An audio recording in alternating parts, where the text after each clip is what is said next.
Ар бириңиздердин убактыңыздар биз үчүн маанилүү. Ошондуктан биз кыскача жаңылык даярдадык. Анда эмесе видеонун ылдыйындагы колдун сүрөтүн басыңыздар. Казакстандагы тополоңдо Кыргызстандын 2 жараны наут болгон. Бул тууралуу Улуттук коопсуздук боюнча мамлекеттик комитеттин басма сөз кызматы билдирди. Мындан тышкары Кыргызстандын 5 жараны кармалып, алардын жакындары менен байланыш түзүлдү.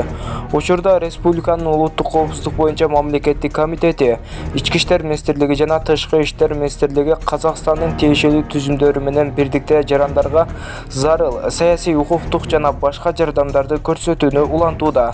Кыргыз Республикасынын жарандары тууралуу үзгүлтүксүз консультациялар, тактоолор жүргүзүлүп, бардыгына тиешелүү мамлекеттик колдоо көрсөтүлөт деп билдирди УКМК. Учурда Казакстандын укук коргоо органдары жарандарды, анын ичинде Кыргызстандын жарандарын тиешелүү текшерүүгө алууну улантууда.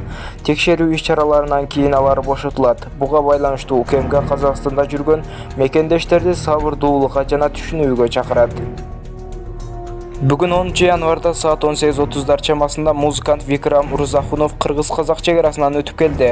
Азыр ал Бишкекте. Пианистти бошотууга Улуттук коопсуздук боюнча мамлекеттик комитеттин жана Тышкы иштер министрлигинин жетекчилиги президент Садыр Жапаров салым кошкон.